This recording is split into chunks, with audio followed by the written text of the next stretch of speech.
Hi class. This is going to be my PowerPoint presentation for Tortilla Curtain, and I did put a link to my slides on Google Docs at the bottom of this page, so you can also access the slides if you want, and feel free to print them out if you want to. I'm going to start my presentation right now. Okay. So, Tortilla Curtain was written by T.C. Boyle, is a work of fiction, and we're talking about fiction this week. So, when reading fiction, the author chooses to use made-up characters, events, and places to talk metaphorically about his theme. The theme of the novel is the overall message of the author. So, what you want to do is you want to start creating some sort of connections between what you see that's going on in the book with the characters and symbols and images to what you think the author is trying to tell us, an image. It's up to the reader to infer the theme based on what is written and said by characters, actions, and dialogues. So when you make an inference, we talk a lot about making inferences this semester. When you're making an inference, you're making a guess. And you're guessing based on what you've seen and what you've heard. So you use the facts to try and connect the dots and to try and figure out information. And the thing about making inferences is that you can only infer from where you're at and what you've seen and what you've known. So it's a really good idea when we're writing in our discussions in class to kind of share our inferences, because you learn a lot about other people's ideas as well from what's going on. Here's the background for Tortilla Curtain. It's a novel that looks at two sets of couples from two different points of view. So Delaney Mossbacher and his wife Kira, they're living the American dream because they have this lavish house and they make a lot of money. They're able to live in the Topanga Mountains, which is a fairly affluent area in Los Angeles. And this is what the American dream symbolizes. Candido and his wife's sister America, their last name is Recon. They come illegally to the United States to get a part of the dream. I thought this is kind of an interesting parallel between the two couples because it is very current right now to our politics and what's going on in the United States. These two people, Candido and America, which I want you guys to look at the symbol of their names, what their names are. They come to the United States because they want basically what Delaney and Kira have. And so these two couples meet in the Topanga Hills in the San Fernando Valley, which is not really far from Pierce College. What's ironic is that the vast difference in the relationships of the couples with each other, as well as how they're looked at by society in which they live. So there's some really parallels. So the nearest community college to this area is Pierce College, which is kind of interesting. And the San Fernando Valley in itself is a very interesting area because there are extremely affluent parts of the San Fernando Valley, while that there's also really non-affluent parts of the San Fernando Valley. So these parallels kind of coexist together, and it comes out in the Topanga Mountains.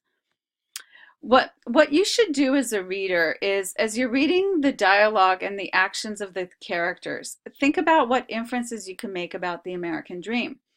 How do you define the American dream? And that's you individually. What are your feelings about illegal immigration? What ideas do you have about class system in the United States? Because this book really brings up a lot of issues about the class system.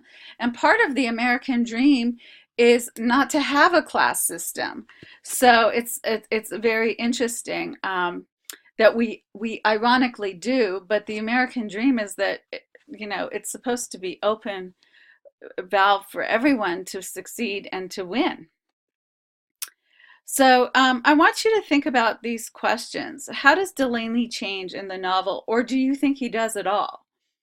Why is Kira more conservative than Delaney? Think about how she behaves, what she says. Why do you think she seems more conservative than him? Or are they equally conservative or not? Why do you think T.C. Boyle wrote these characters the way he did? How do Candido and America fit in the American dream? And what tragic events happened to each one, Candido and America, as a result of them being illegal? So there's a lot of tragedies that come out of the story that fall on the hands and heads of both Candida and America. And so I want you to think about these ideas. And why do you think T.C. Boyle wrote this book? And he did write this book many, many years ago. So, and these issues are still prevalent today in our culture. So the following pictures include some of the shots where the story is being told from. The location is in the Topanga Mountains, which surround the affluent areas of Malibu, Calabasas, and Agoura Hills. And I want you guys to know that these areas that I'm showing you pictures of are not only very affluent areas in Los Angeles, but they're pretty much affluent throughout the whole world. That very few houses and properties cost as much as the houses that surround the area of Topanga Mountains in the whole world. So here's some pictures, and I want you guys to see how there's a vast amount of homes. They're really big homes, one after the next.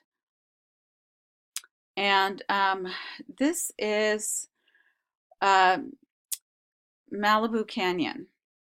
And you can see it's hidden and far away from the regular city. This is PCH along the coast in Malibu. It's a shot of the ocean. This is Topanga Canyon and PCH, the corner of. So I thought this is an interesting shot. And here, this is a view from actually Canaan Road. If you guys know where Canaan is, it goes right into the coast to PCH. So that's along the way. And here's the Santa Monica Mountains Conservancy Parkland. Some of you may have gone up there before. So I want you to notice the vast area and some of the class differences. And what's going on in the book, how America and Candido sort of live among these mountainous areas, and they're homeless, and they set up camp in different areas.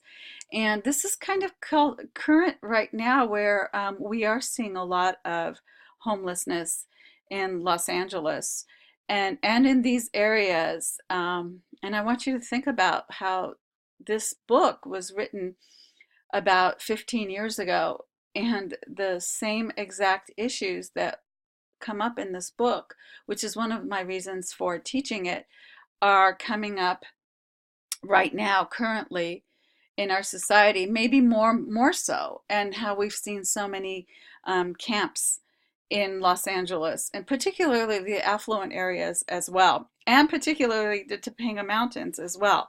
And you can see it as you're driving around the city. So that's my PowerPoint slides, and I hope you enjoy reading the book. And you've got some more to do on your module.